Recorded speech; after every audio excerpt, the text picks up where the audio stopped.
In the summer of 2022, a handful of cargo ships sat anchored outside a port on the Black Sea, fully loaded, going nowhere. Inside their hulls were hundreds of thousands of tons of a plant that most people never think about twice: wheat. Within weeks, bakeries in Lebanon were rationing flour. Food prices in Egypt were climbing past what most families could afford. And aid agencies were warning that an entire region of the world was one growing season away from real hunger. Governments held emergency meetings. Markets in Chicago and London swung wildly. And it all came down to a single question: would those ships be allowed to sail? A war fought over land, history, and power had quietly become a war over grain. Most people watching the news that summer never stopped to ask why one crop could hold that much power over the planet. But it has held that kind of power for almost 12,000 years. This is the story of how that happened. Before we go further, one quick thing.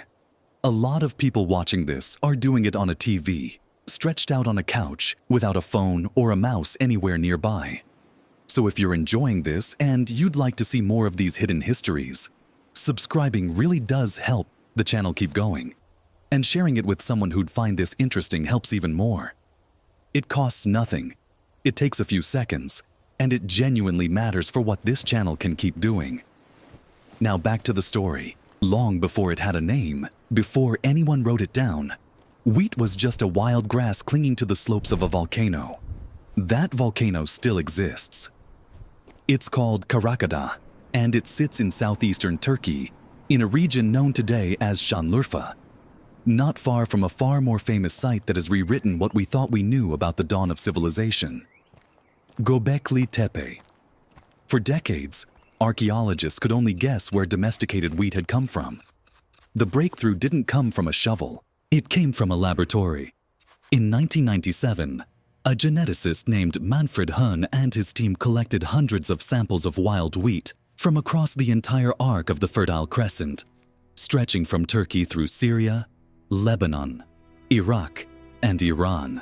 They ran DNA fingerprinting on every sample, comparing the genetic code of wild grass to the genetic code of cultivated wheat eaten around the world today. Out of every single wild population tested across that vast region, one matched almost perfectly: the wild einkorn wheat growing on the basaltic slopes of Karakada. The volcano's mixed soils and shifting microclimates had produced an unusually rich variety of wild grasses in a small area. And somewhere in that landscape, roughly 10 to 12,000 years ago, a population of hunter-gatherers began doing something that had never been done quite this way before. They started choosing. Wild wheat does something strange if you don't know to look for it. The moment the grain ripens, the seed head shatters and scatters itself across the ground, which is exactly how a wild plant is supposed to reproduce. But every so often, a single plant would have a quiet genetic glitch. Its seed head would stay closed a little longer. To a wild plant, that's a disadvantage. The seeds don't spread on their own, but to a hungry human standing in a field with a basket, that one plant was suddenly the easiest one to harvest, because its grain didn't scatter before you got there. Generation after generation, without anyone understanding genetics or breeding theory, people kept gathering seeds from the plants that held onto their grain longest and kept replanting them. It wasn't a single eureka moment. It was thousands of years of quiet, repeated choices made by people who had no idea they were rewriting the genetic code of a species. That patience came at a real physical cost, and the proof of it is written into ancient bones. Once people started growing wheat instead of gathering it, someone still had to turn that hard grain into something edible. And for most of agricultural history, that job fell to women, kneeling for hours at a flat stone called a saddle quern, grinding kernels back and forth by hand. A study of skeletons from early farming communities in Central Europe, published by researchers at Cambridge University, compared the arm bones of Neolithic women to the arm bones of modern elite athletes. The ancient women's arms turned out to be 11 to 16% stronger, for their size, than the arms of championship rowers, and nearly 30% stronger than typical young women today. Grinding grain by hand, it turns out, was a workout more punishing than training for the Olympics. repeated for hours a day for an entire lifetime. By the time wheat reached a site called Çatalhöyük in central Turkey, archaeologists found grain so genetically distinct from its wild ancestors that it shows wheat was already shifting from a wild plant into something closer to what fills supermarket shelves today. There's a strange twist buried inside the plant itself that most people never learn.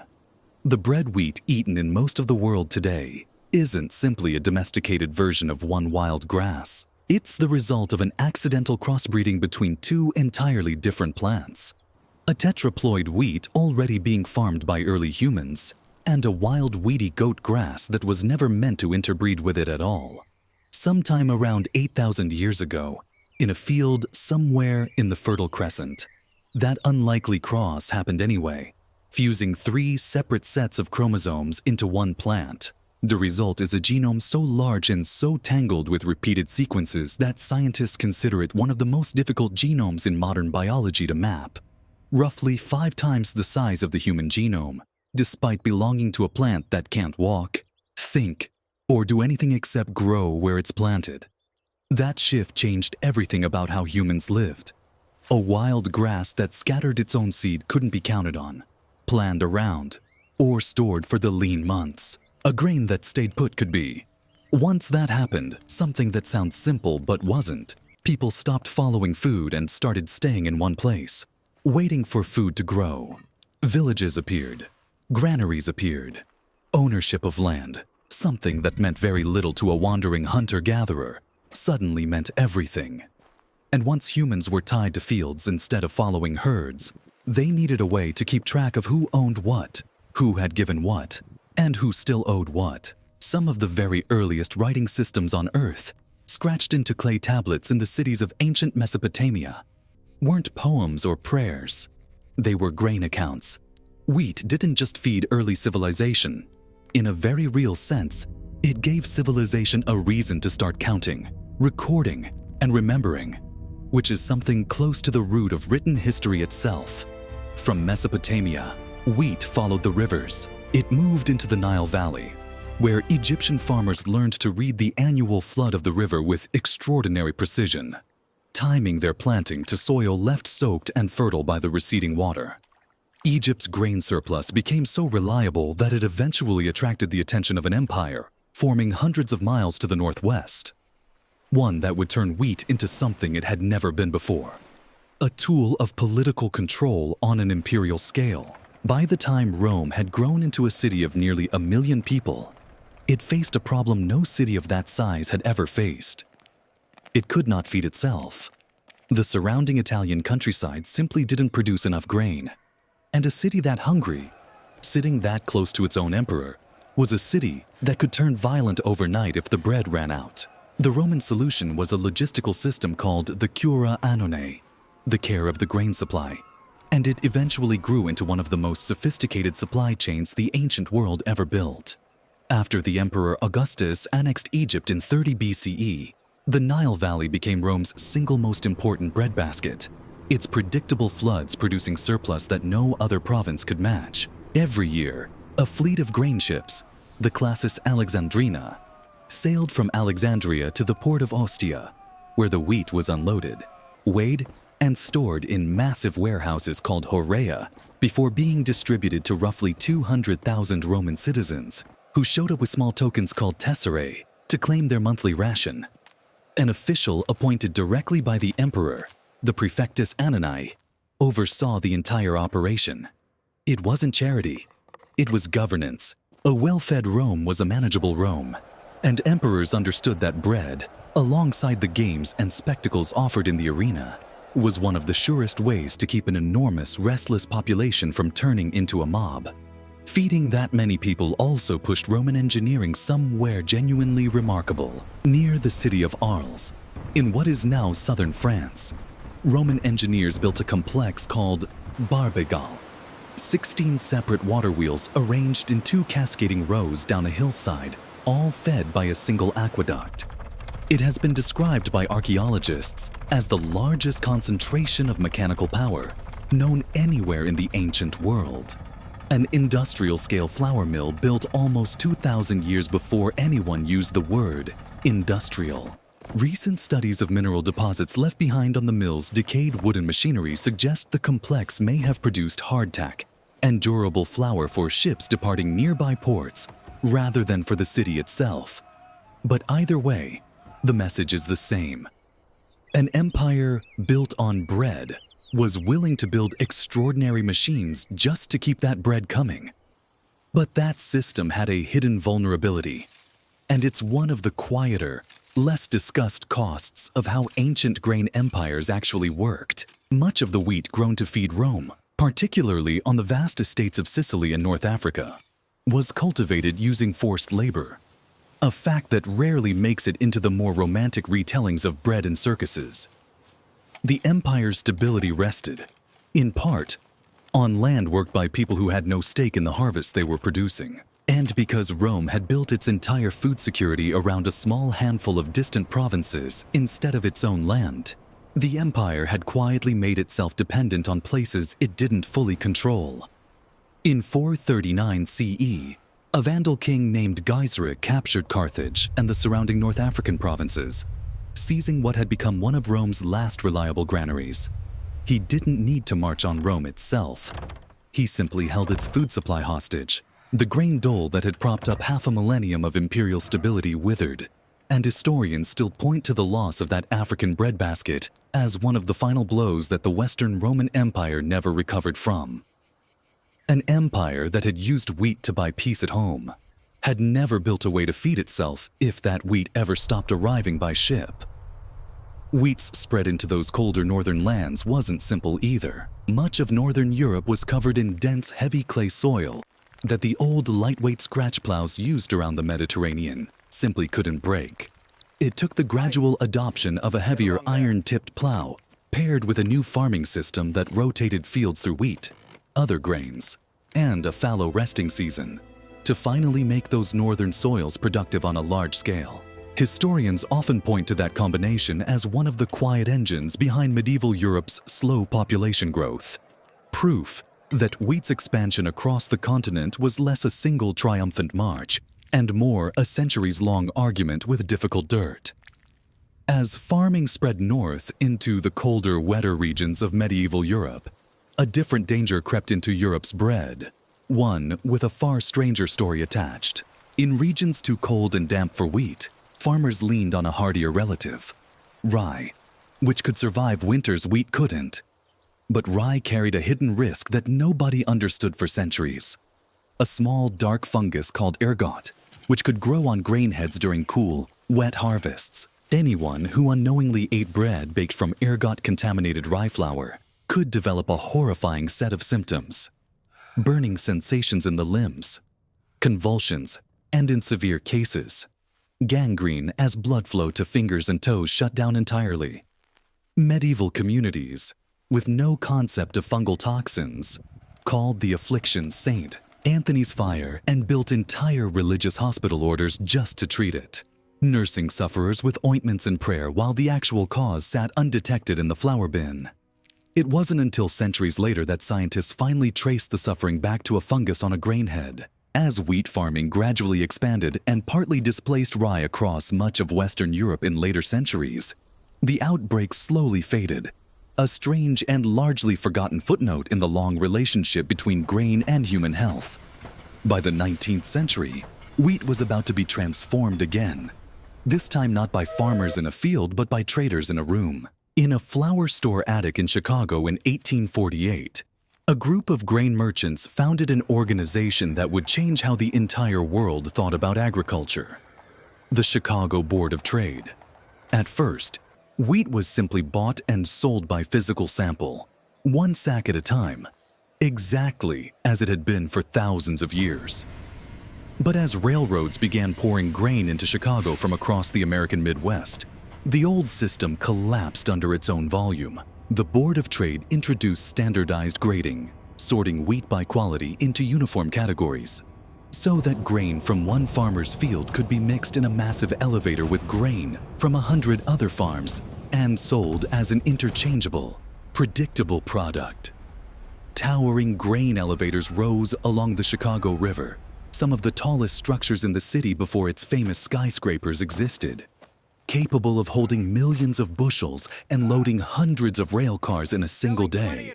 By the 1860s, the board had gone even further, creating standardized futures contracts that let buyers and sellers agree today on a price for wheat that didn't even exist yet, grain that hadn't been planted, on a future delivery date. Wheat had become something almost unimaginable to the farmers of Karakada. An abstraction, a number on a trading floor, separated from soil and rain and harvest, bought and sold by people who would never once touch the actual grain. While Chicago turned wheat into a financial instrument, the crop was also quietly reshaping the American frontier itself. In 1874, a wave of Mennonite families, many of them German in origin, arrived in Kansas after fleeing rising persecution in the Russian Empire. They settled in places like Goosel and Marion County, and they brought with them generations of experience growing hardy winter wheat on the open steppes of what is now Ukraine. The variety they helped establish, known as Turkey Red, could survive brutal prairie winters that had defeated earlier wheat varieties planted by American settlers. Historians today still debate exactly how much seed those first families carried across the ocean. And some argue the popular version of the story has been simplified over the generations. But there's no real dispute about the outcome. Within a few decades, Kansas had transformed from a state many had assumed unfit for serious farming into one of the largest wheat-producing regions on the planet. A transformation locals still proudly call turning Kansas into the breadbasket of the world. The 20th century brought wheat to the edge of crisis and then handed it one of its strangest, most overlooked heroes. In 1944, a young American plant pathologist named Norman Borlaug arrived in Mexico to help fight a disease that was devastating wheat harvests: stem rust, a fungal blight that could wipe out an entire field within weeks. Borlaug set up his main research station in Chapingo, near Mexico City, but quickly realized the surrounding land was poorly suited to wheat farming, and that breeding new resistant varieties the normal way, one generation per year, would take decades. So he did something his own superiors initially opposed. He started a second research station more than 1,000 kilometers north, in the irrigated Yaqui Valley near Ciudad Obregón, in the Mexican state of Sonora. Because the two locations sat at wildly different elevations and growing seasons, Borlaug could plant a generation of wheat in the mountains in summer, then rush the seeds north to plant a second generation in the desert valley that same winter, doubling his breeding speed every single year.